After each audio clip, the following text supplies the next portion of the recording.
अस्सलाम वालेकुम बच्चों, कैसे हैं आप। उम्मीद करती हूँ आप सब खैर खैरियत से होंगे। बच्चों, आज की वीडियो में बहुत इम्पॉर्टेंट टॉपिक के साथ आपके लिए लेकर आई हूँ, जिसमें हम रेशो, प्रपोर्शन और वेरिएशन थ्रू डायरेक्ट और इन्वर्स प्रपोर्शन, ठीक है, उसको डिस्कस करने वाले हैं।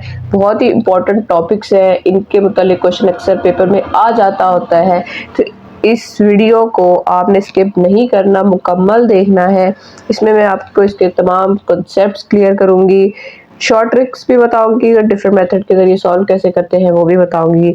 इसलिए आपने वीडियो को मुकम्मल ज़रूर देखना है। तो चले आए, शुरू करते हैं। सबसे पहले जी बच्चों, रेशो के कॉन्सेप्ट को सबसे पहले हम समझते हैं, और उसको समझने के लिए बच्चों हमें कुछ चीज़ों का कंपैरिजन करना होगा। कंपैरिजन कैसे करते हैं ये भी तो आपको अच्छे से पता होगा कि हमें एक चीज़ को दूसरे चीज़ के साथ कंपेयर करने को कंपैरिजन कहते हैं। लाइक मेरे पास ऐसी बाइक है, मेरे फ्रेंड के पास इससे बड़ी बाइक है।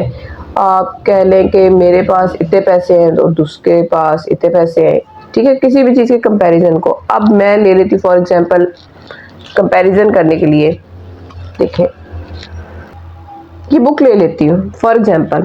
अब मैं आपसे पूछूं कि बच्चों आप इसका कंपैरिजन करें, ये कितनी बड़ी है, कितनी छोटी है, ये कितनी वजनी है, तो क्या आप कर पाएंगे? नहीं, बिल्कुल भी नहीं कर पाएंगे, क्योंकि जब तक आपके पास इसके ऑपोजिट दूसरी चीज़ नहीं होगी सेम टू सेम, तो आप उन चीज़ में कंपैरिजन नहीं कर पाएंगे। मतलब जब हमें पता ही नहीं है कि हमारे पास कोई और चीज़ है भी नहीं, तो हमने कंपैरिजन कैसे करना है, ठीक है। तो अब मैं एक और बुक लेती हूँ जी बच्चों, ये देखें, अब मैंने एक और बुक ले ली है। अब मैं कहूँ कि आप बताएं कि इसमें से कौन सी बुक छोटी है और कौन सी बड़ी है। तो अब आप कंपैरिजन कर सकते हैं, कंपेयर कर सकते हैं। आपको सही से पता है कि 10 क्लास की बुक जो है वो छोटी है और 8 क्लास की बुक जो है वो बड़ी है।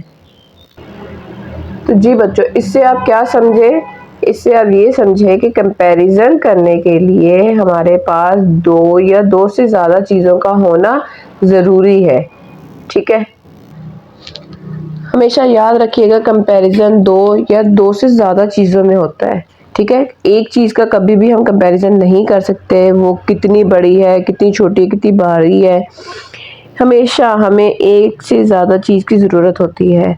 अब अच्छे से समझ के होंगे कि कंपैरिजन दो चीज़ों के नाम है, ठीक है। अच्छा, अब क्या ये बुक हमेशा बड़ी ही रहेगी? 8 क्लास की बुक क्या हमेशा बड़ी ही रहेगी? नहीं। अगर हम इससे बड़ी बुक ले लें, ठीक है, और फिर उसके साथ कंपेयर करें, तो क्या होगा? जी बच्चों, ये देखिए, अब मैंने थर्ड बुक ले ली है जो 8 क्लास की बुक से भी बड़ी है। तो क्या हुआ? अब 8 क्लास की बुक हमारे पास पहले बड़ी थी, पर इस सेट में क्या हो गया, कंपैरिजन करने से दूसरी बुक के साथ, थर्ड बुक के साथ, अब 8 क्लास की बुक छोटी हो गई है और दूसरी वाली बुक क्या हो गई है, वो बड़ी हो गई है। तो बात सिर्फ इतनी सी है जी बच्चों। हमेशा याद रखिएगा, कंपैरिजन हमेशा दो या दो से ज़्यादा चीज़ों में होता है, सिंगल चीज़ में नहीं होता। अब ये एग्जांपल अब एक और देती हूँ, पेंसिल ले लें। एक ये पेंसिल है, एक ये वाली पेंसिल है। अब मैं आपसे पूछूं कि बच्चों कौन सी पेंसिल लंबी है और कौन सी छोटी है, तो आप बता सकेंगे इजीली कि ब्राउन वाली पेंसिल छोटी है। नहीं, ब्राउन वाली पेंसिल बड़ी है और रेड वाली पेंसिल क्या है, छोटी है। इसी तरह अगर अब मैं कहूँगी कि ब्राउन वाली पेंसिल हमेशा बड़ी ही रहेगी, नहीं, तो आप कह सकते हैं कि अगर मैं एक और पेंसिल ले लूँ और उसके साथ कंपेयर करूँ, जैसे कि ये हमने ग्रीन वाली पेंसिल ले ली है, तो अब ग्रीन वाली पेंसिल बड़ी हो जाएगी और ब्राउन वाली पेंसिल छोटी हो जाएगी, ठीक है। बुक वाली एग्जांपल भी दे दी है, पेंसिल से भी एग्जांपल दे दी है। उम्मीद है आपको अच्छे से समझ आ गई होगी कि हमेशा कंपैरिजन के लिए हमें एक से ज़्यादा, दो या तीन चीज़ों की ज़रूरत होती है, ठीक है। सिंपल सी बात है, कंपैरिजन में चीज़ें छोटी बड़ी होती रहती हैं, ठीक है। मतलब कभी ये छोटी थी और ये बड़ी थी, फिर ये छोटी होगी और ये बड़ी होगी। तो बच्चों, कंपैरिजन जो हम करते हैं ना, वो हमेशा सेम कैटेगरी की चीज़ों में करते हैं। एक इम्पॉर्टेंट चीज़ इसमें ये है कि अगर हमने पेंसिल्स ली हैं तो हमारे पास तीनों चीज़ें पेंसिल्स ही होनी चाहिए, तीनों ऑब्जेक्ट्स पेंसिल के होने चाहिए, ठीक है। बुक ली थी तो बुक का बुक के साथ ही कंपैरिजन होगा, ठीक है। आप बुक का पेंसिल के साथ नहीं कर सकते।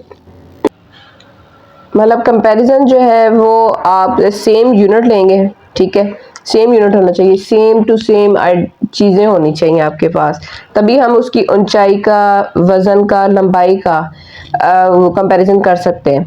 मतलब ये कंपैरिजन के लिए सेम यूनिट का होना ही ज़रूरी होता है। अब अगर किसी चीज़ की हमने लंबाई पता करनी है, चौड़ाई पता करनी है, ऊंचाई पता करनी है, मोटाई पता करनी है, या रंग या वज़न, तो ये जो चीज़ें कंपैरिजन होती हैं ना, यही चीज़ें जो होती हैं असल में क्या कहलाती हैं, रेशो कहलाती हैं। हमने ज़िंदगी में बहुत सी जगह पर कंपैरिजन करते आ रहे, तो असल में वो कंपैरिजन मैथमेटिकल टर्म में रेशो होती है। ठीक है, अब एग्जाम्पल के थ्रू समझाती हूँ। देखें, दो दोस्त हैं, अब एक के पास अगर है 5 रुपीज़ और दूसरे के पास है डबल, उससे डबल पैसे हैं, 10 रुपीज़ हैं। ठीक है, तो हमें क्या करना है, दो बातों चीज़ें मिलके ही कंपैरिजन करते हैं ना। तो देखिए हमारे पास दो रेट वैल्यूज़ आ गई हैं। अब इनमें हमने क्या करना है, कंपैरिजन करना है। कंपैरिजन का मतलब रेशो फाइंड करनी है। रेशो का साइन इस दो डॉट से रिप्रेजेंट होता है। ठीक है, अब दो बातें हैं, एक तो ये कि इसका जो पैसे हैं वो इससे कम है। ठीक है, तो इसका रेशो हम फाइंड करने के लिए क्या करेंगे कि ये 5 के टेबल में कट हो जाएगा तो 1:2 आ जाएगा, या इसको आप इस तरह भी लिख सकते हैं 1/2। ये भी रेशो को लिखने का एक मेथड होता है। ठीक है, या आप कह लें कि हमने ये कम था, ये ज़्यादा था, और इसको अगर ज़्यादा बताना है तो आप क्या करेंगे,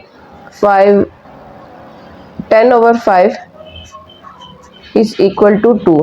ये चीज़ डबल है किससे, इससे। ठीक है, तो ये हमने क्या किया, कंपैरिजन किया है। क्या किसमें, दो वैल्यूज़ के दरमियान में हमने क्या किया है, कंपैरिजन किया है। तो कंपैरिजन हमेशा सेम यूनिट में ही होता है बच्चों, ये चीज़ आपने लाजमी याद रखनी है। किसी की लंबाई का किसी के रंग के साथ हम कंपैरिजन नहीं कर सकते, किसी के मोटाई का या उसको हम उसके साथ दूसरी चीज़ के साथ कंपैरिजन नहीं कर सकते। अगर हाइट ले रहे तो हाइट के साथ, लेंथ ले रहे तो लेंथ के साथ। ठीक है, इसी चीज़ का नाम रेशो है। उम्मीद है आपको रेशो के मुतालिक सब कॉन्सेप्ट, तमाम चीज़ें अच्छे से समझ आ गई होंगी। अब बढ़ते हैं हम प्रपोर्शन की तरफ। बच्चों, जब दो यूनिट का आपस में कंपैरिजन होता है तो वो तो कहलाती है रेशो, लेकिन जब दो रेशोज का आपस में कंपैरिजन होता है तो वो क्या कहलाती है, प्रपोर्शन। बात खत्म, सिंपल।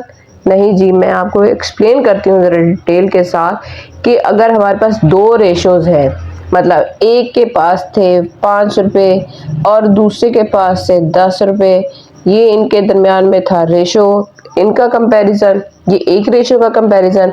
अब दो और बच्चे हैं, एक के पास है 15 रुपये और दूसरे के पास है 30 रुपये। ठीक है, इन दोनों का कंपैरिजन, एक रेशो ये है, एक ये रेशो ये है। जब दो रेशोज का आपस में कंपैरिजन होता है तो वो क्या बन जाता है, प्रपोर्शन बन जाती है। प्रपोर्शन के साथ इनको 4 डॉट्स के साथ रिप्रेजेंट किया जाता है। अब देखें इनको इक्वल, क्या ये है इस तरह 1:2 आ रहा है। यहाँ से अगर इनको कंपेयर किया जाए, यहाँ से अगर इनको कंपेयर किया जाए तो क्या हो रहा है, ये भी 1:2 आ रहा है। 15 के टेबल पे 230 पे होता है। ठीक है, इसका क्या मतलब हुआ, रेशोज दोनों की सेम है, जबकि उनके जो रेट है ना दोनों के, वो डिफरेंट है। लेकिन हमारे पास रेशो क्या आ रही है, सेम आ रही है। जब एक की रेशो दूसरों की रेशो के इक्वल आ जाए बच्चों, तो वो क्या कहलाती है, प्रपोर्शन कहलाती है। ये चीज़ हमारे पास प्रपोर्शन को रिप्रेजेंट करती है।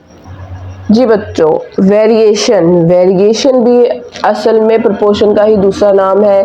ठीक है, वेरिएशन कह लें या प्रपोर्शन कह लें, ये एक ही चीज़ है। अब प्रपोर्शन की दो टाइप्स होती हैं, एक डायरेक्ट प्रपोर्शन और एक होती है इनवर्स प्रपोर्शन।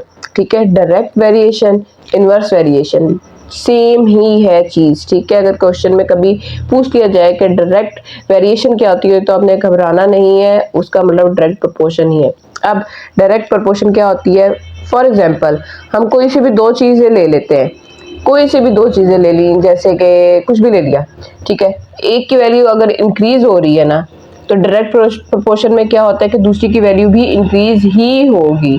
ठीक है, अगर उसकी वैल्यू डिक्रीज हो रही है तो दूसरे की वैल्यू भी क्या होगी, डिक्रीज होगी। फॉर एग्जाम्पल हमारे पास दो ऑब्जेक्ट्स है, एक ऑब्जेक्ट ए था, उसकी वैल्यू हो रही थी इंक्रीज, तो क्या होगा, बी की वैल्यू भी क्या हो जाएगी, इंक्रीज ही होगी। सेम अमाउंट हो या ना हो, पर ये जो है ना इंक्रीज दोनों में सेम होता है। इसी तरह अगर a की वैल्यू डिक्रीज होने लग गई थी तो ऑटोमेटिकली b की वैल्यू भी डिक्रीज ही होगी। ये होती है डायरेक्ट प्रोपोर्शन, मतलब उनके अंदर सेम चीज होनी है, प्रोसेस जो भी है, इंक्रीज है तो इंक्रीज होगा, डिक्रीज है तो डिक्रीज होगा। इस चीज का नाम है डायरेक्ट प्रोपोर्शन। अब बच्चों एक साइकिल है, हम एग्जांपल के थ्रू मैं आपको मजीद एक्सप्लेन करने की सोच बताती हूँ कि डिस्टेंस और टाइम में हमारे पास दो चीज़ें हैं, ठीक है। एक साइकिल है, वो अगर 10 मिनट्स का ट्रेवल कर रही है तो वो कितना कवर कर रही है, 1 किलोमीटर, ठीक है। इसी तरह अगर हम टाइम बढ़ा दें तो क्या, अगर वो 20 मिनट्स का डिस्टेंस का टाइम ले रही है तो वो कितना करेगी, 2 किलोमीटर, ठीक है। 10 2 20 हो जाता है ना। अगर वो 30 मिनट्स ले रही है तो वो कितना कवर करेगी, 3 किलोमीटर। और अप टू सो ऑन, अगर इस तरह 40 मिनट्स का वो कवर कर रही है तो कितना लेगी वो, 4 किलोमीटर। क्या हुआ, टाइम के बढ़ने से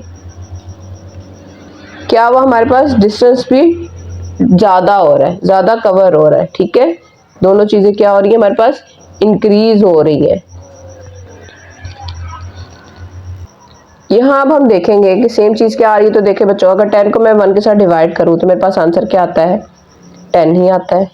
इसी तरह अगर 20 को 2 के साथ डिवाइड करूँ तो आंसर क्या आ रहा है मेरे पास, 10 ही आ रहा है। 30 को 3 के साथ करूँ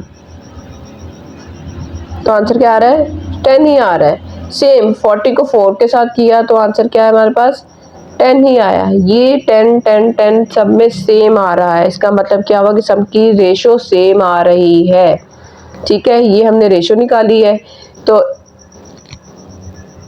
तो जब एक चीज कांस्टेंट आ रही हो तो कांस्टेंट चीज को हम एक वैल्यू के साथ रिप्रेजेंट करते हैं। अब ये डायरेक्ट प्रोपोर्शन को लिखने का मेथड ये है कि x डिवाइडेड बाय y, ये आपने याद रखना है, x divided by y equals to k।